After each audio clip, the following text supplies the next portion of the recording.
各位网友，大家好，今天是2021年4月14号，星期三，欢迎大家参加王健每日观察直播2的节目。我们今天的题目很多，因为今天新闻很多，所以我就不想就用专题形式，那我就会把这些新闻全部跟大家播报一遍，因为实在是太多了，我又舍不得放弃啊。先说两个主要的，第一个是人民银行。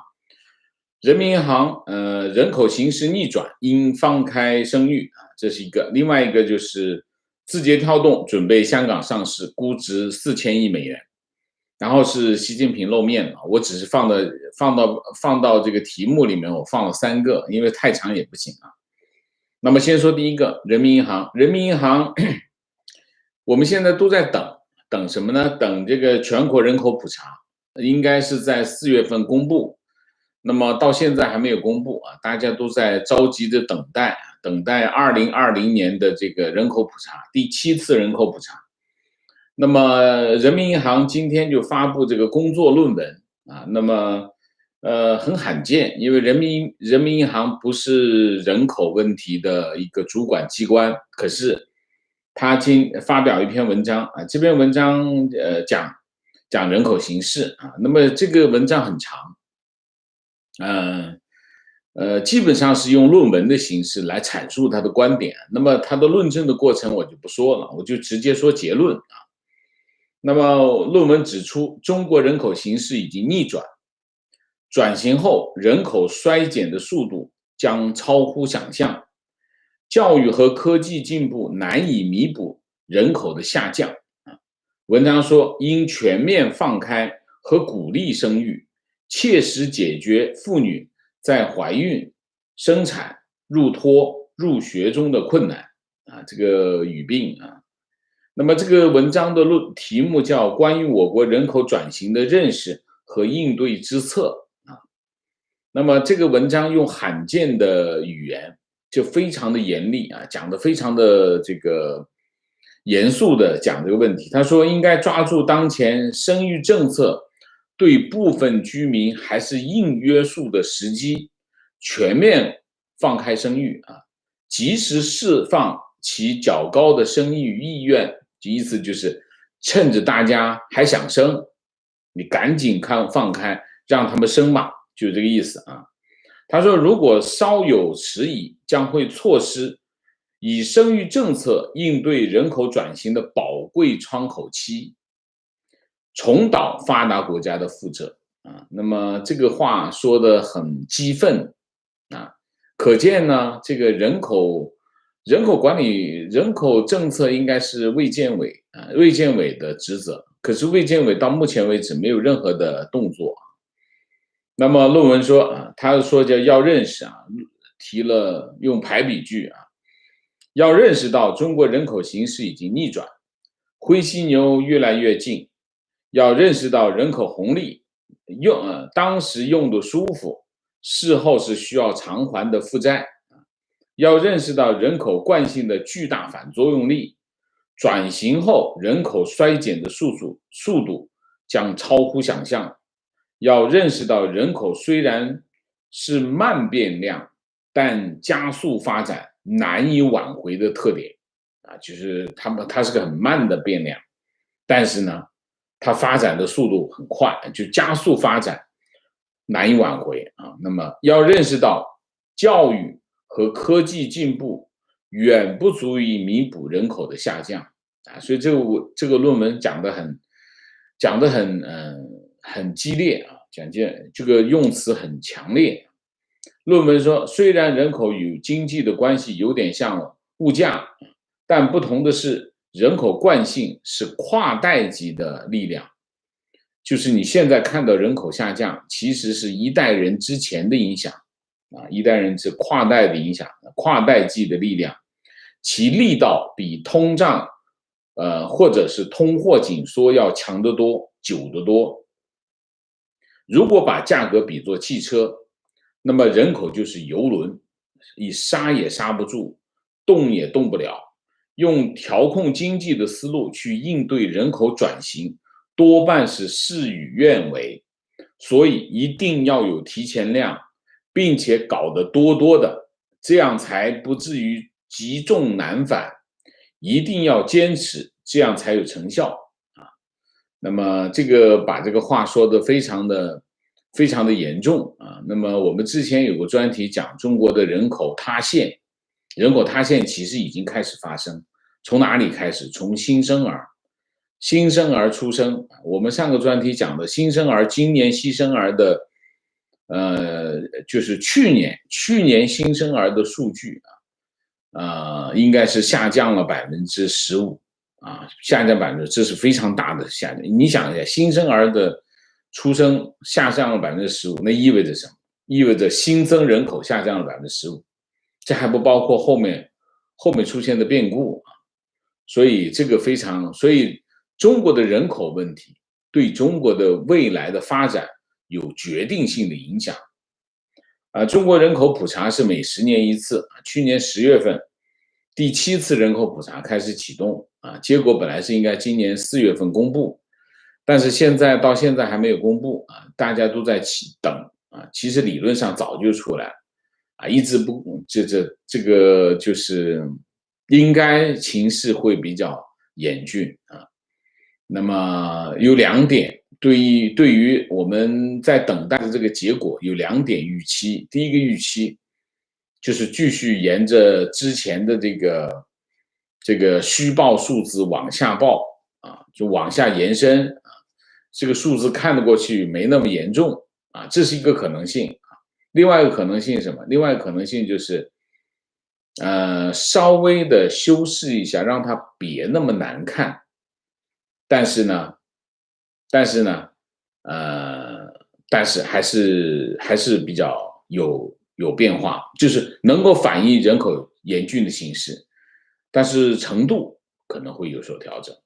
就是本来比如说下跌30%，那吓大家够呛，那怎么办？下跌12%或者是18%可能会是一个这样的东西大家看形势很严峻，但是其实形势比这个数据公布的还要严峻得多，这个可能性是最大的。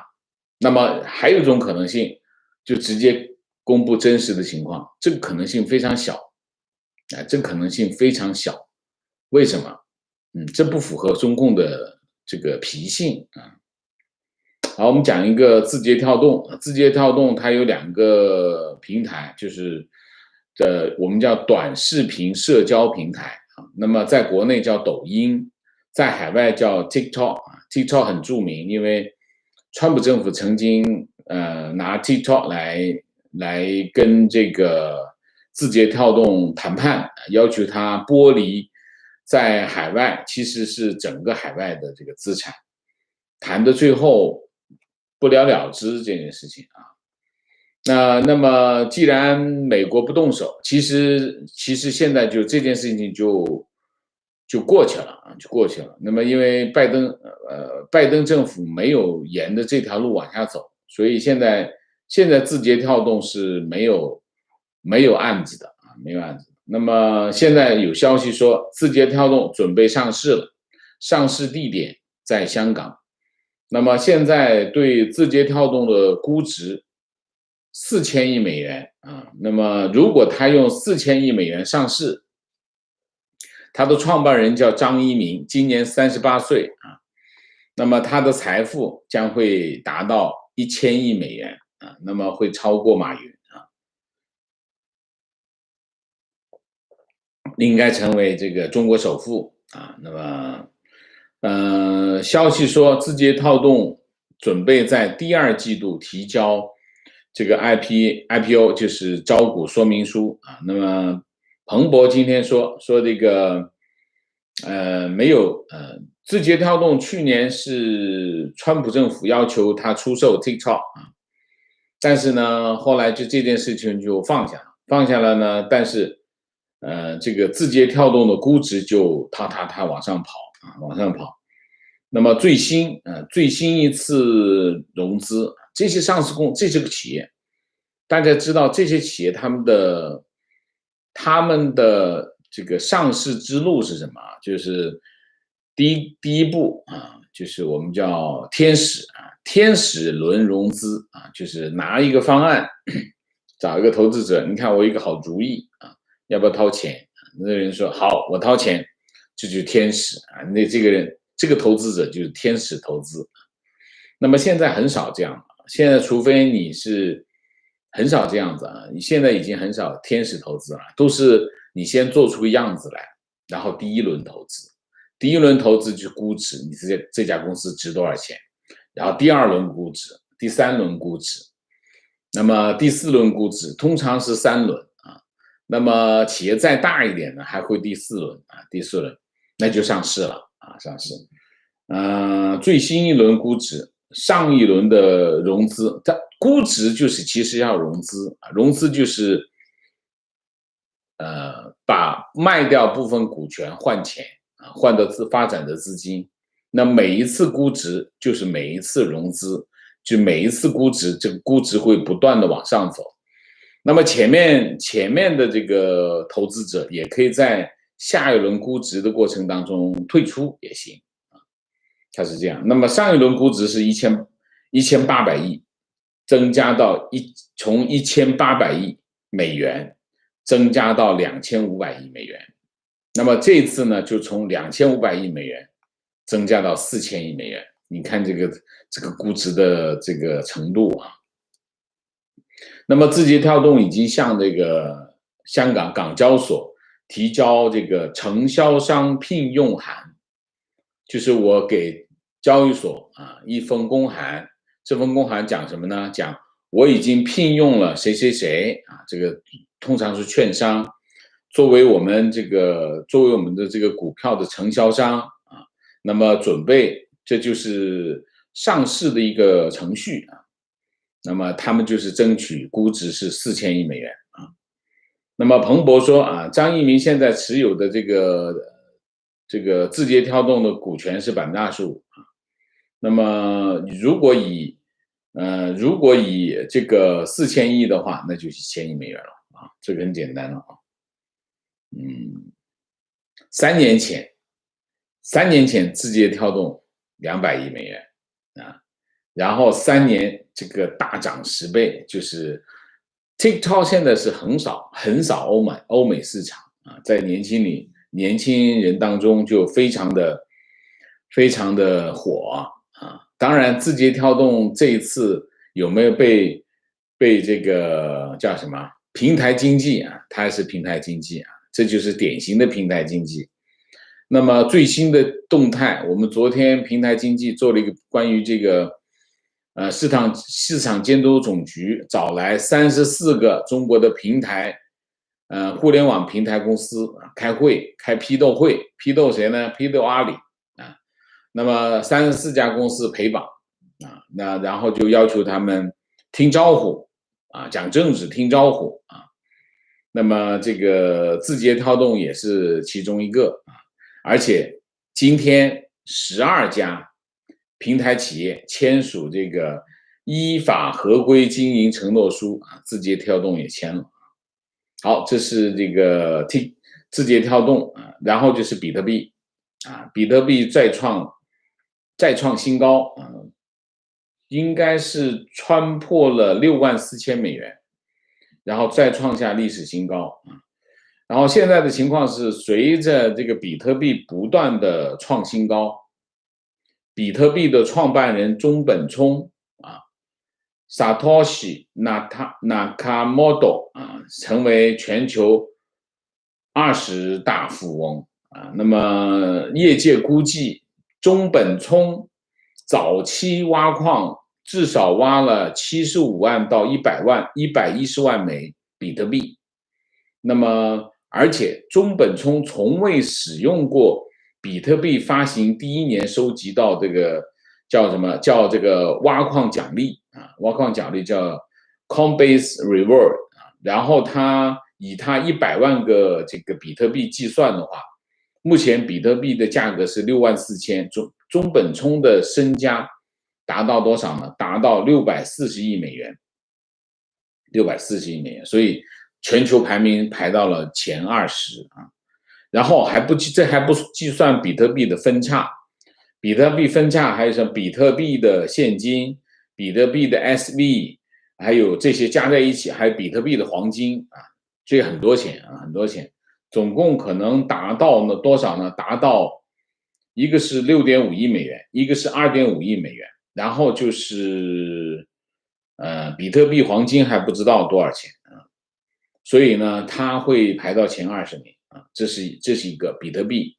比特币涨破64000美元，然后就是 Coinbase 是这个比特币跟以太坊的一个交易所啊，那么交易所上市啊，上市开市就380，收市328，那么最高冲到429，冲到429的时候 ，Coinbase 这个交易所它的价值就超过了1000亿美元啊，这是破世界纪录啊，破这个交易所的纪录，然后又跌回来，收市又跌回来，跌到多少呢？跌到了860亿美元啊。那么这个交易所呢，这是一个里程碑啊，里程碑什么意思呢？当 Coinbase 在纳斯达克上市的时候，其实意味着什么？我们之前讲这个比特币为什么冲破64000美元，是因为《时代周刊》认为《时代周刊》认为比特币是货币，是付款或支付货币。我昨天还是前天说过啊，比特币算不算货币？比特币不算货币，因为货币是什么？货币是交易的媒介啊，我们拿钱啊，货币就是钱，钱去买东西啊。那么钱是什么？钱是媒介，其实价值的媒介啊。那么我们能够用钱进行交易，比特币能不能交易？比特币说是能交易啊，有些地方能交易，但是货币是什么？货币的交易是不受限制的交易。什么叫不受限制的交易？你比如说你在美国，我支付的时候，我支付美元的时候，如果对方拒绝我这个美元，他违法，我可以告他，理解吗？所以呢，交易就是当你的货币的交易是不受限制的进行交易，这才叫货币。虽然比特币也能够交易啊，有些地方是能交易的，但是它并不是不受限制的交易，所以它以货币的定义来说我认为它还不具备货币交易的这个功能。但是时代周刊认为它是可以作为付款货币的啊。所以呢，由于这个信息，导致了这个比特币的冲破这个64000美元。那么 Coinbase 的上市意味着什么？Coinbase 上市也是个里程碑，说明什么？说明这个加密货币日益成为投资者的一个选择，或者是投资者的一个标的。你看最近一段时间，就是比特币上就是大概是由3-4万美元一直涨到现在6万美元，这个过程其实是什么？其实是一大票投资者，特别是那些知名度很高，马斯克这样的投资者，公开说他在买比特币啊，这是对比特币的一个推广，或者对加密货币一个推广。也就是说，加密货币慢慢的被投资者接受，这是一个比较我们讲比较这其实是符合市场学规律啊，就是说交易本身能不能被交易的参与的各方接受，是交易本身的价值啊。这个讲的有点拗口啊，就是说，如果大家都认为它是个可以进行交易的标的，或者是投资品，它的价值就确立了啊。如果大家都接受啊。但是这个价值呢，其实是有一点跟信用有点接近的东西。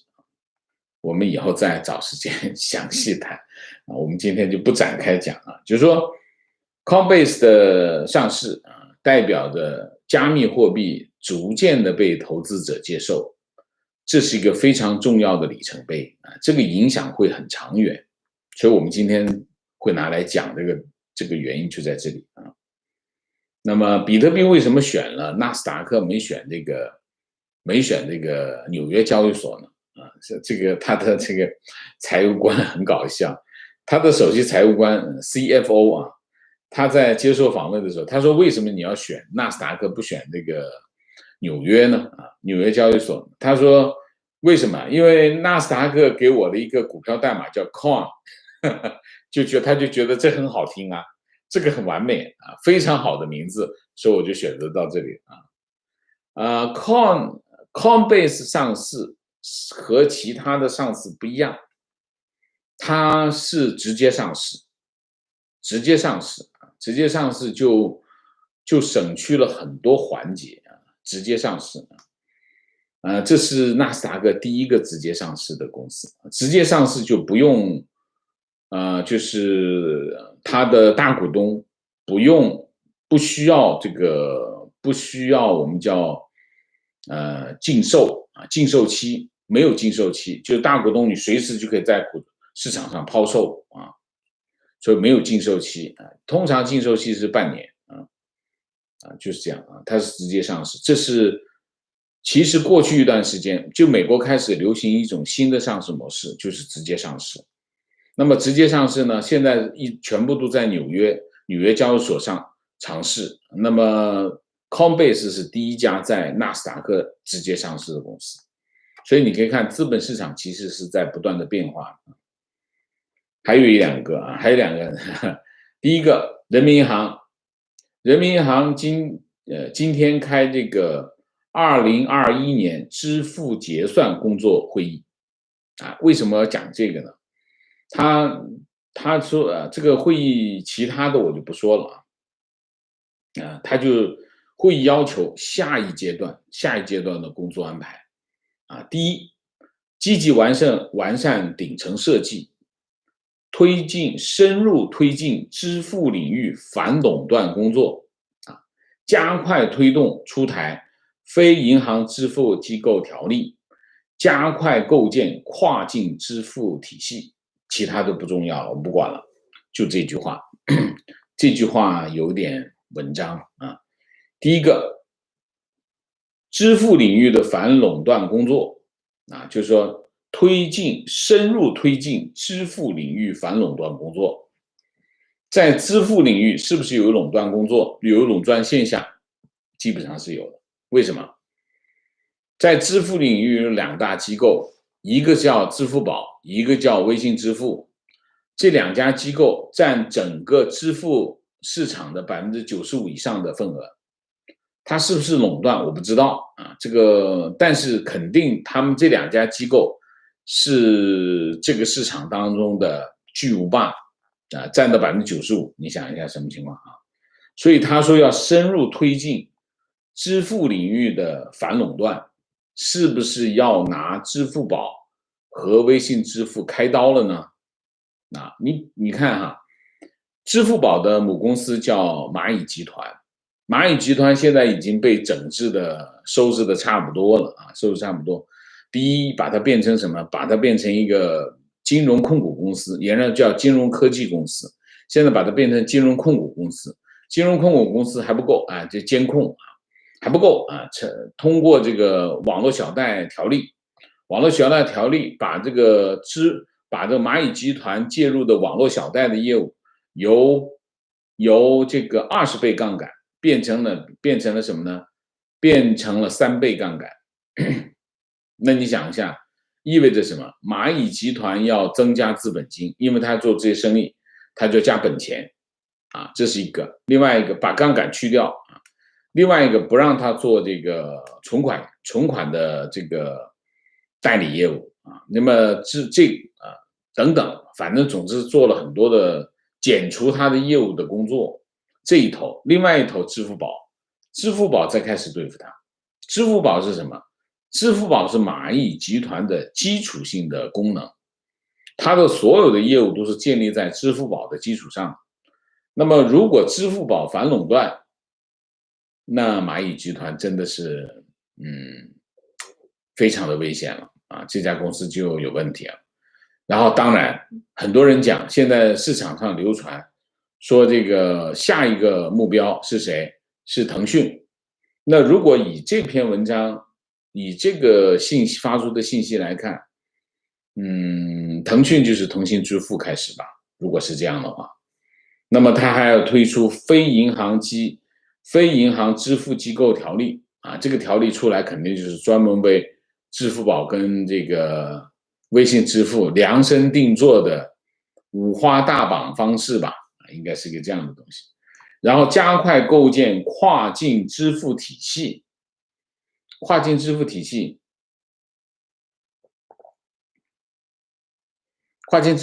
老实讲呢，就不 make sense 啊。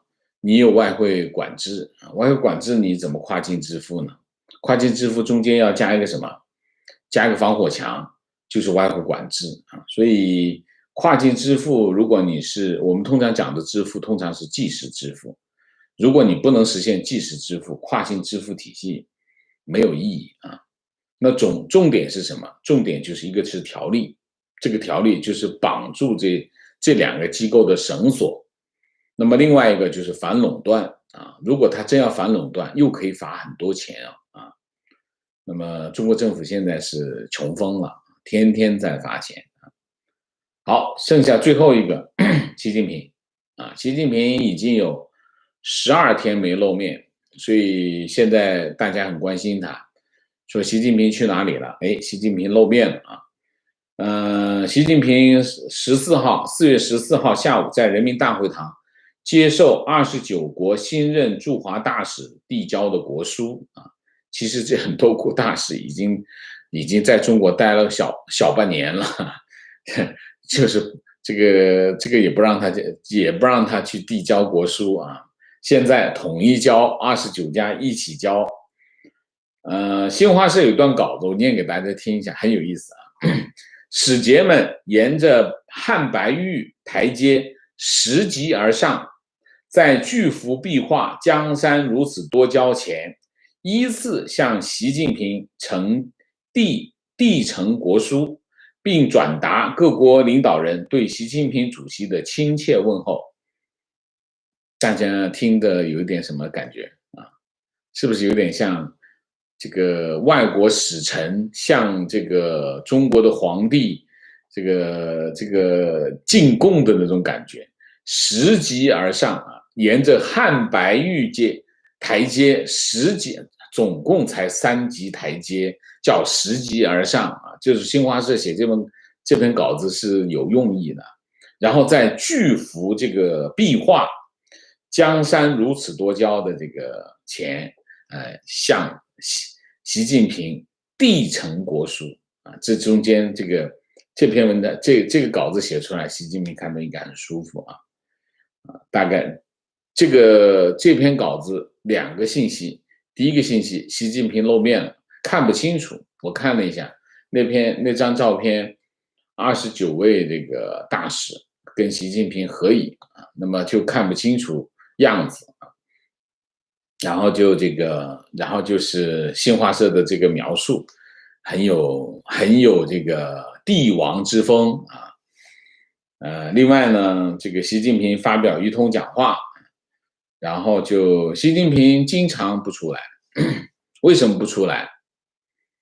大概红二代也好，这个富二代也好，官二代也好，通常他们的共性是什么？他们的共性就是他们不是靠本领或者不是靠功劳获得现在的位置，他们靠的是血缘，靠的是父婴获得现在的位置，所以他们通常都没那么勤奋。特别是像习近平现在这个富有天下啊，这个帝王之尊，我想出来就出来，我不想我再想家玩一阵子就玩一阵子，所以大概是这个情况，我觉得啊，就比较懒，不那么勤政啊。好，那我们今天的新闻就播报到这里，因为今天都是新闻太多，我们就不展开讲某一个新闻。那么以后如果发生这种情况，我们大概也会用这种形式啊，就是我们会选择一些有价值的、值得跟大家播报的新闻，跟大家播报一下。好，那我们今天的主题就讲到这里，我们下面进入互动。进入互动之前，温馨提示，请大家点赞啊！特别强调，重要的事情讲3遍，请点赞，请点赞，好吗？那么，请新来的网友订阅啊，请大家加入我们的会员，支持我们做更好的节目。那么进入互动之后呢，请大家不要聊天啊。那么4个情况、问题、观点、情绪，好吗 ？OK， 明谢 Mike 猪，谢谢。自由雕塑公园 CA， 谢谢啊。闪电233，谢谢。感谢王老师的辛苦付出，王老师加油，谢谢啊。观点再次证明，人民只是党的工具啊。当年毛腊肉也是鼓励多生，当英雄母亲，后来嫌人多就计划生育，现在再来一次英雄母亲就好了。这么多年，韭菜还是韭菜，非常正确，我也是这么看啊。观点，人口减少真正的原因，所谓官员和专家们都心知肚明，可是就是不愿意直面正直，直面问题所在，就是房价、物价、养老、收入、教育、医疗、人权、传统价值观、道德等一系列天天在喊解决，但根本解决不了的问题所造成。有道理啊。观点，我支持少生，劳动力减少对普通人来说是等于增加谈判的筹码，加强对普通人的尊重和唤醒对劳工权益重要性的认识和争取。这个也有一定的道理啊。你不是说人不值钱吗？好，我就人少一点，让你知道人值不值钱啊，这个也有一定的道理啊。观点，人口减少并不会对普通人带来好处，尤其是就业、就学困难度的降低，因为经济衰退的成本，政府全部让韭菜承担。同时，人口减少并不意味着人均资源的增加，任何资源依旧高度集中在权贵资本手中，上层会进一步集中资源弥补自己因人口减少带来的收益下降。可以参考黑死病后的欧洲，劳动力减少1/3，西欧因为体制改革诞生了工会，使劳动力的权益地位上升，而东欧因为贵族和皇室集权，使得劳动力市场直接退回奴隶制社会。这个我要了解一下，我不知道是不是这样啊，这个要看一下啊。我不知道啊。人口减少不会给普通人带来好处啊，这是跟前面那个观点相对应的啊。我们参考一下观点：中国人口会很快速下降，因为50到60年代的婴儿潮已经到了凋零的年龄，大陆年正常死亡人口很快会突破2000万，所以用不了几年，中国人口每年减少1000万以上是可以预料的啊。这个观点跟那个易富贤先生是差不多的啊。提问：微信、抖音在美国怎么不被禁？这事就这么飘过去了？是的，就这么飘过去了。新闻家提问：美国将于5月1日起，自阿富汗撤军，这是美国把战略重心转移到亚太的一部分吗？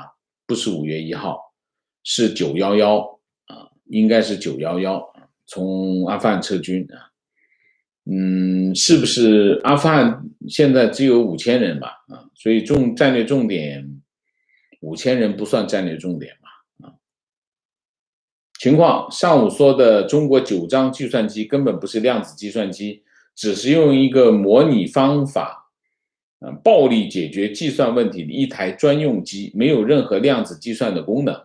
相反，谷歌的量子计算机是能够编程运算的，所以中共现在不宣传了，因为糊弄外行，让5毛嗨一下。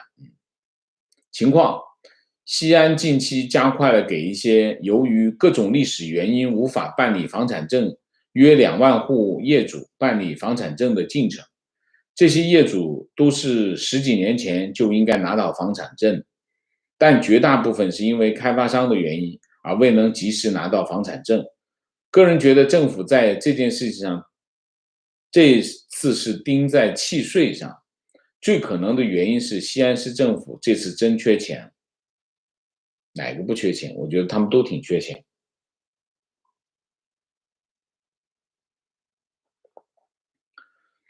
如果这个交了房还没有房产证，那本身政府就应该定一个什么呢？定一个规则，就是房产证啊，要把房产证交给业主，因为房产证全是开发商在办，开发商要是不办的话，你没有一点办法。所以这件事情，我觉得这是一个非常弱智又非常无耻的问题。什么问题？政府明明是可以搞定这件事情，就是你在这个整个的房地产交易的流程过程当中，加入一些条款，限制开发商，让开发商必须帮业主，因为你收了别人钱了，你凭什么不给别人办房产证？所以这件事情，我觉得，而且他应该是办好房产证再来卖房子。如果你没有房产证，你凭什么卖这房子？如果是楼花的话，你应该是留一个尾款，让开发商办完房产证再能拿到这个尾款才行。所以这是个就是人民是什么？在中国，人民就是工具嘛，政策工具嘛，根本无所谓啊。所以如果他真的上心，这个问题根本不是问题啊。观点：中美脱钩在川普任上开打，包括科技战、资金战，及检讨供应链。离任前，太空科技交流停了，37家中国公司也陆续被列入实体清单。拜登政府重新审视，把还未完成检讨的超级电脑公司列入，使科技战再扩大。其实，人工智能国家安全委员会是依据2019年国防授权法成立的，经过2年研究，在拜登接任1个月后完成报告。拜登接受了建议，继续卡脖子。如果嫌以前不够小院，那就应该把打击面缩小，例如在关税或者是实体清单。OK。提问：王老师一定看过《100万英镑》这部电影。当大家觉得主角有很多钱时，都给他开消费绿灯，提供方便。当他失去那张支票，就无人问津。那么，比特币是不是有类似的功能，即虚拟信贷信誉？比特币没有这个功能，那不是一张支票，那是一张钞票，那是一张100万英镑的钞票。这2个富翁在那儿打赌，他们肯定是银行的持有人，所以他可以签署一张100万的，不是支票，是钞票。为什么这些人会送这个东西来，送那个东西来？你以为是送他来吗？不是的，直接送来的意思就是卖给你。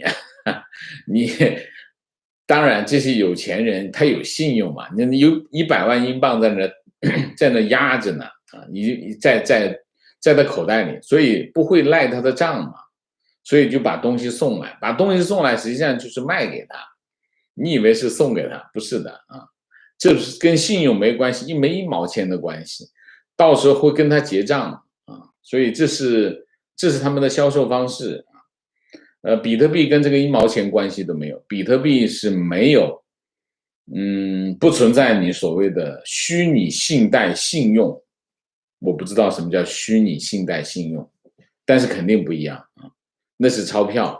他的口袋里装的100万英镑，你想一下，那个时代的100万英镑很多的钱，送那点东西根本不算啥。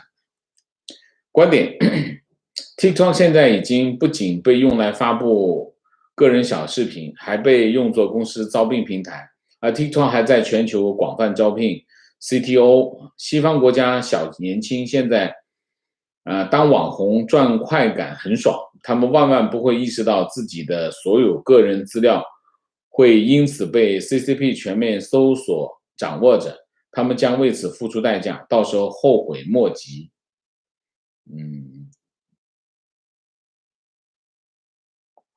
据我所知啊，我印象中是这样，拜登政府应该现在在检讨所有的跟 TikTok、跟微信等等有关的这些来自中国的这个软件应用平台的一些规范啊，就是说防止你说的这种情况发生，它而不是针对某家公司，它应该是针对制定一个保障的规则，在这个保障规则之下去运行。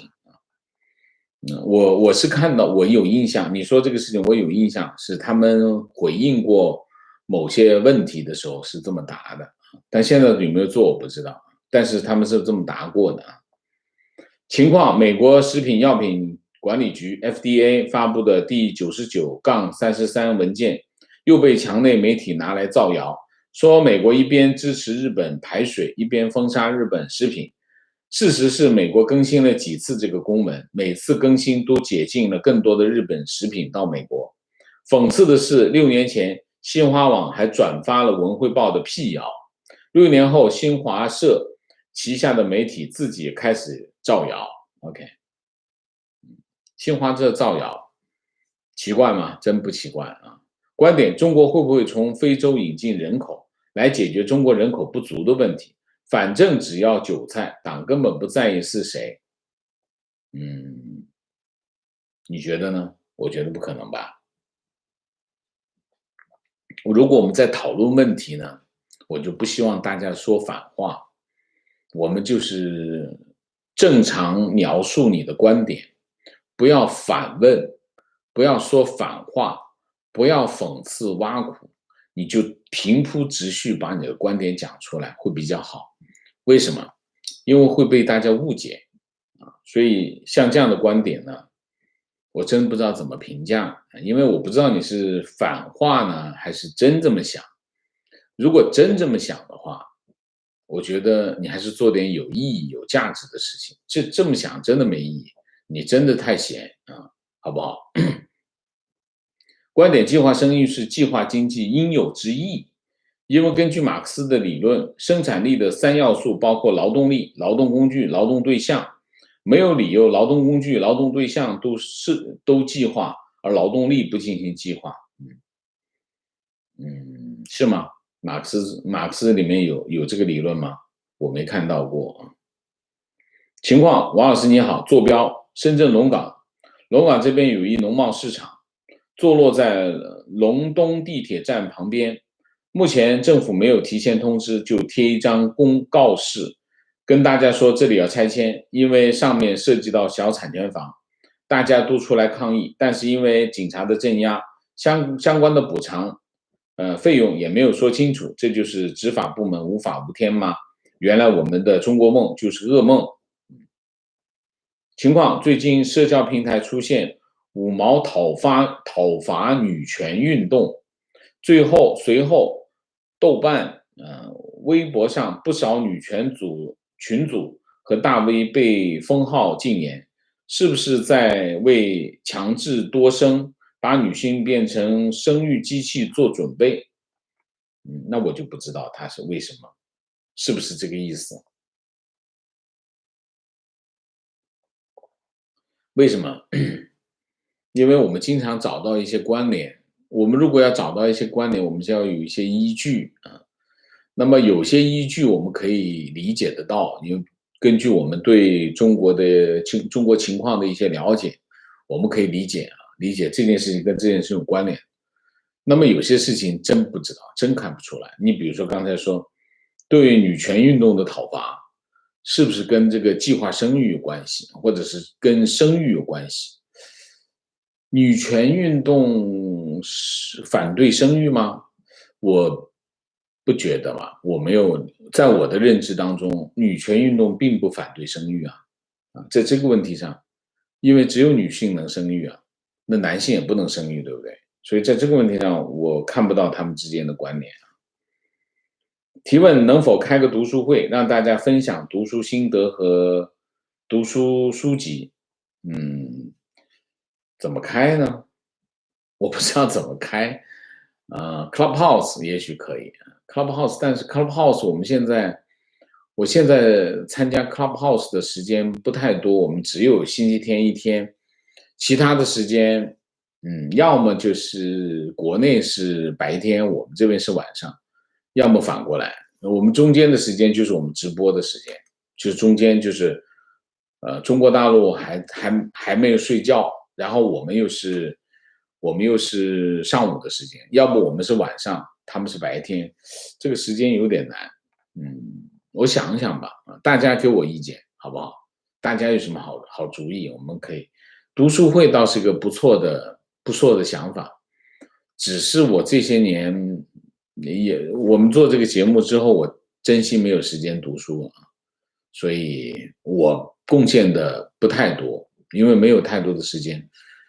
读书其实是一种生活方式，大家还是要多读书。我现在是没有稳定的时间读书，所以不能保证。但是读书真的很有价值，对我们个人来说，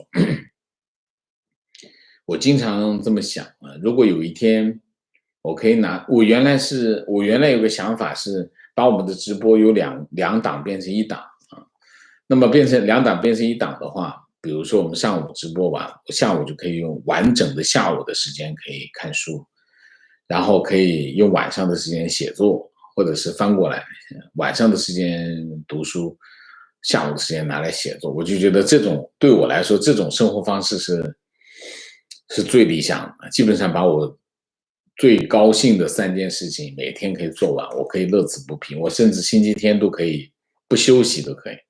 但是后来发现不行不行，因为什么？因为如果我们直播2不进行的话，实际上我们有很多的网友是没办法参加直播的。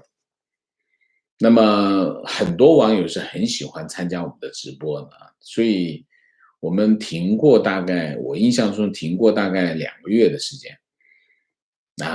很多网友反对，所以我最后又恢复了直播2。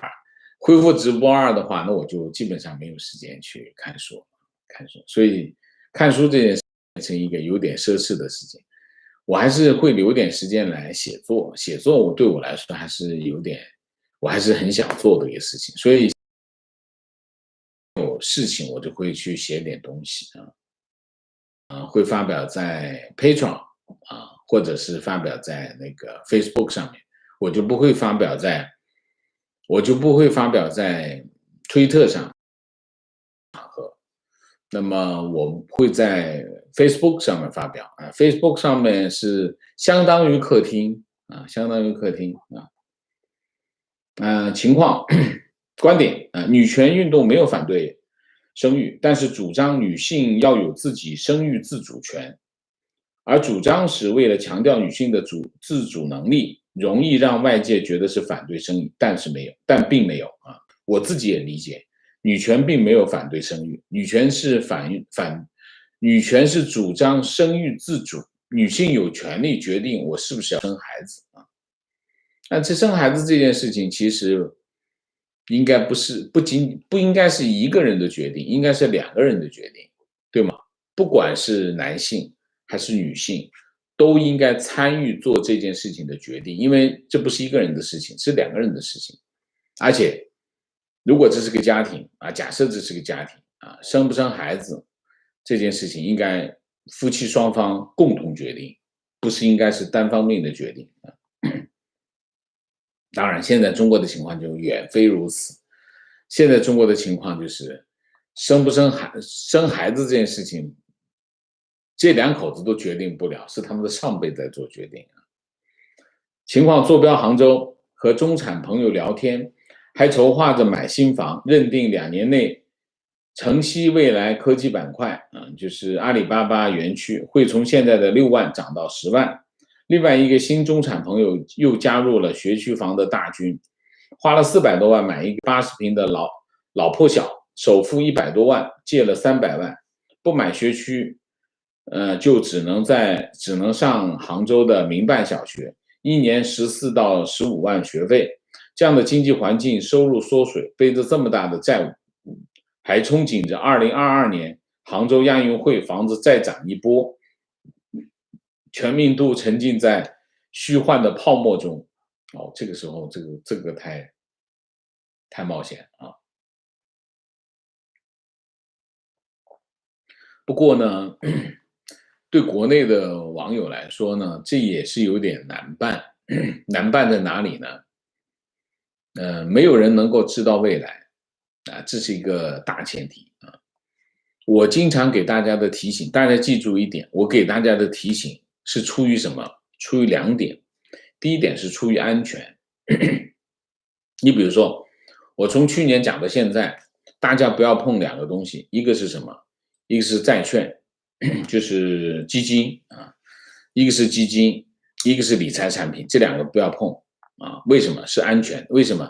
因为这两个产品当中铺底的资产都是债券，而从去年下半年开始，中国企业的信用债违约非常的高，违约率非常的高，而这个产品又没有透明度，你不知道里面装了一些什么东西。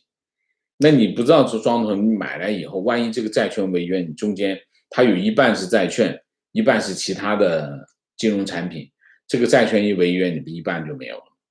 所以这个问题其实是个非常严重的问题，所以我就告诉大家，不要碰这两个东西，明确的告诉他。所以这是出于安全，这是第一个原因。第二个原因就是，我们现在国内很多，我在国内的时候也是，其实情况是差不多，大家都很着急，着急什么？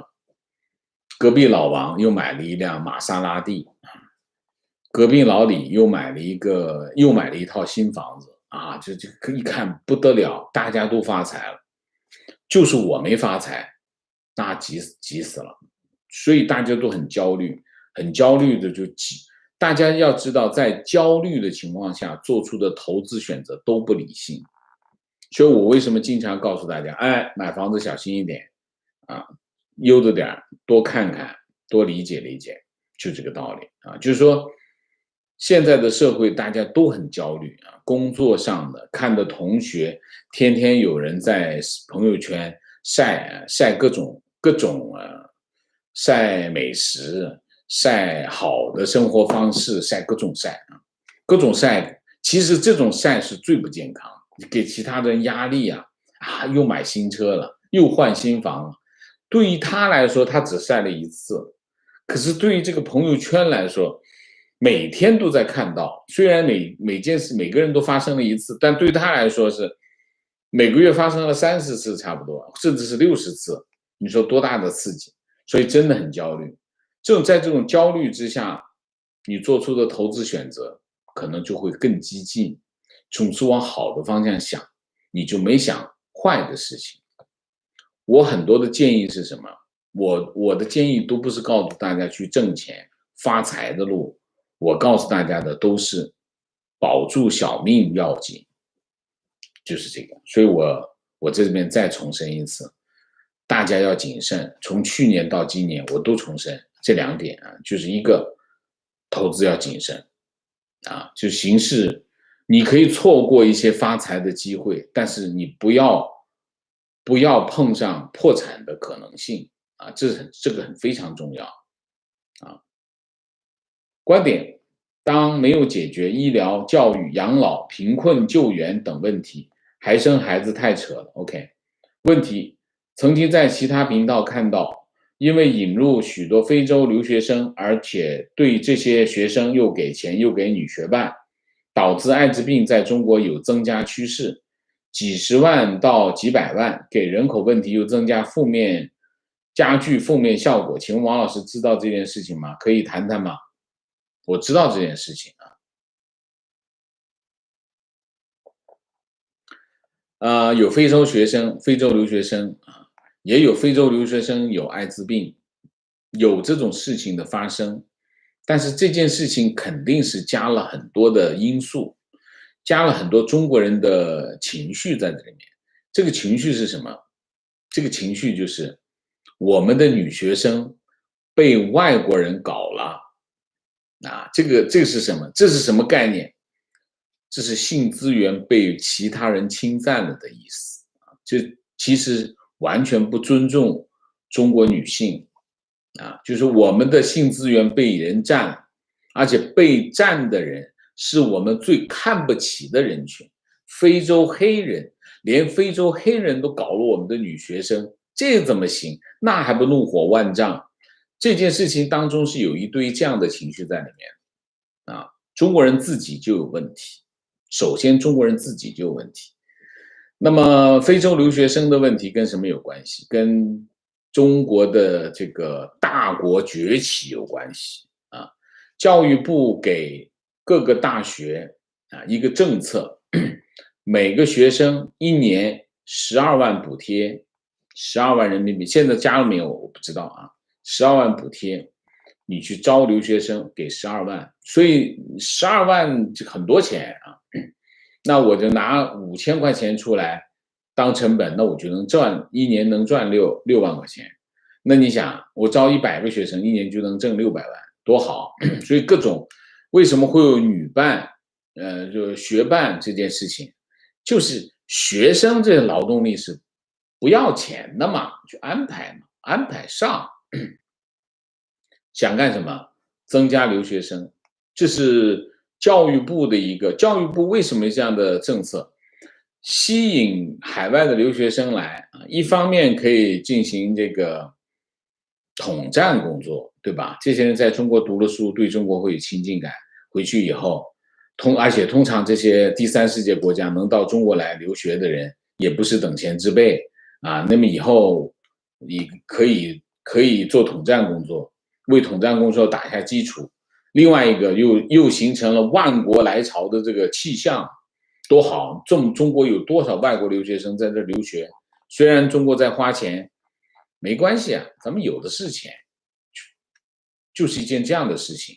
从政府的角度是这个角度，学校没有别的，就是为了挣钱，就是纯粹是从经济利益的角度出发来干这个事情。然后最后的结果是什么？最后的结果就是有人传染了艾滋病，但是艾滋病有没有那么严，几百万呢？我不相信。为什么？这明显是歧视，对非洲黑人留学生的歧视啊。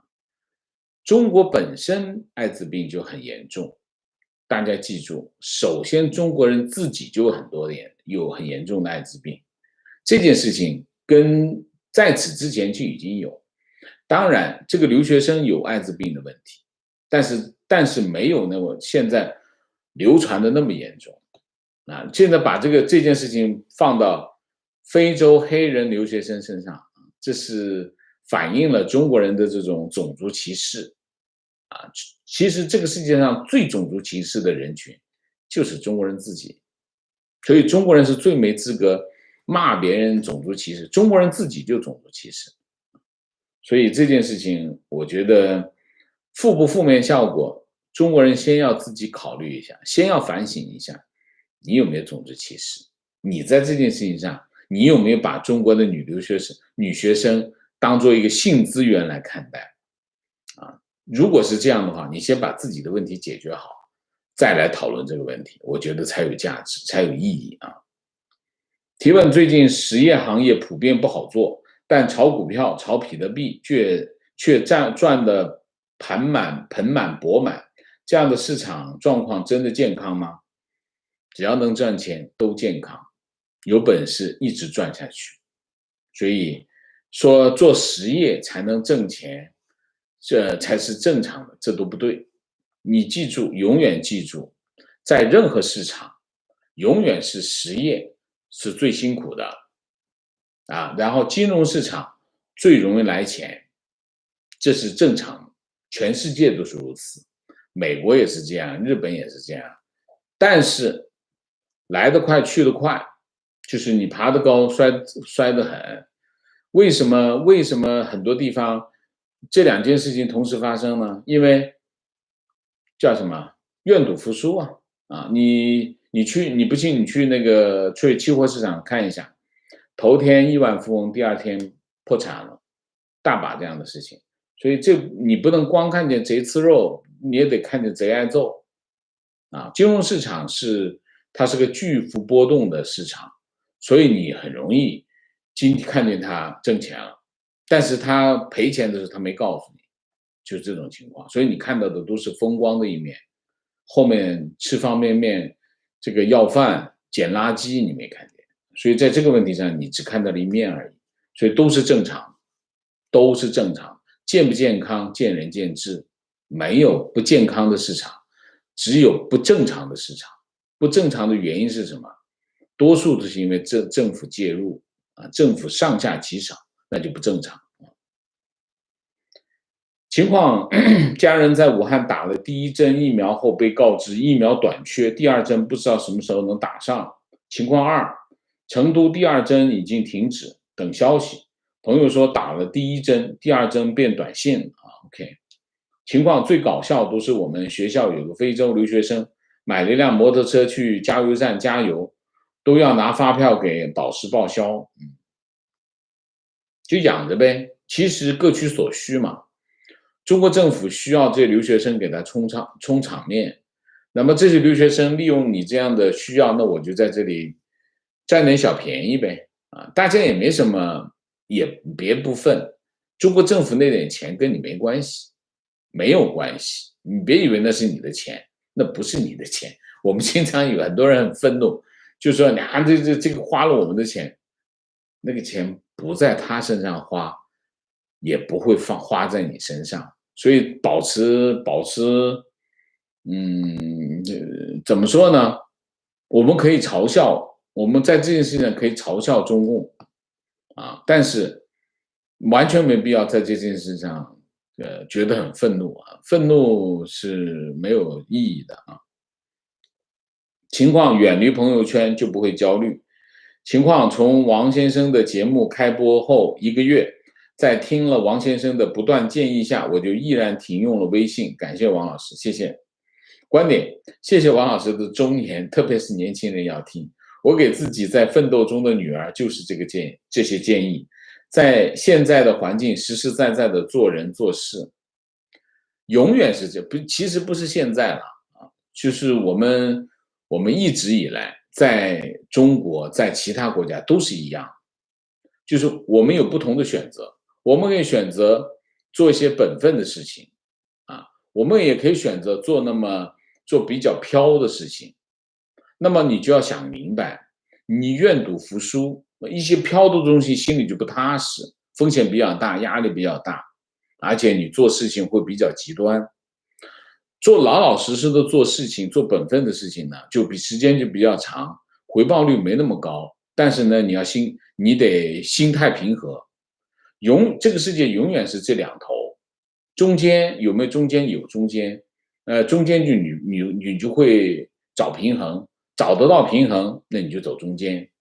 所以人生其实甘蔗不会两头甜你这边水多就没那么甜，那么甜一点水没那么多，你永远是这样这就是我们人生选择的困难。那你就看你自己的性格，看你自己的特点，看你自己的能力来做不同的选择不一定哪边就好，哪边就不好。好的是什么？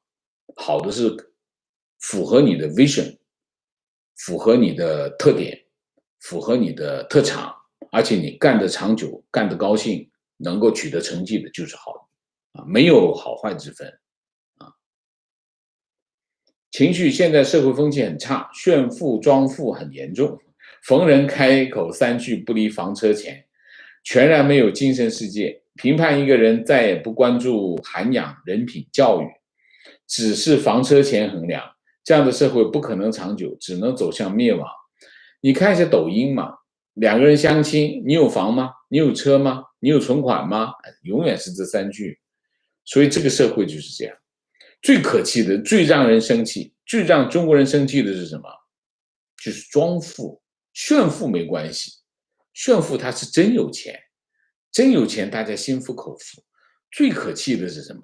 明明是个穷鬼，搞得那么有钱的样子，吓得我够呛，搞得我焦虑了半天，其实比我还穷，这是最让中国人生气的观点，对于有能力和条件的独生男女而言，应当由领养的权利；对独生女性而言，有决定生育的权利。目前国内这方面的立法不完善。OK， 观点，我经常这么和被洗脑的举例。我们这个小区本来挺好的，但新来的物业公司总是忽悠业主，合同上的事情大部分没有做到，而且还给小部分业主免物业费，把公共区域划给他们当私家车位，以此来拉拢他们为物业说好话。反抗的业主被停水拉闸，业主大会形同虚设，已有要请新物业公司的声音，物业就说这是反对全体业主。好在世界上还有警察的，黑恶势力迟早会被铲除，这是规律。如果太阳东升西降，恒古不变。OK。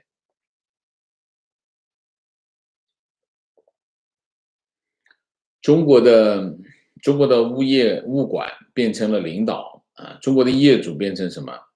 变成了奴隶，这就是中国的这个位置的变化啊，也是中国现在的现状啊。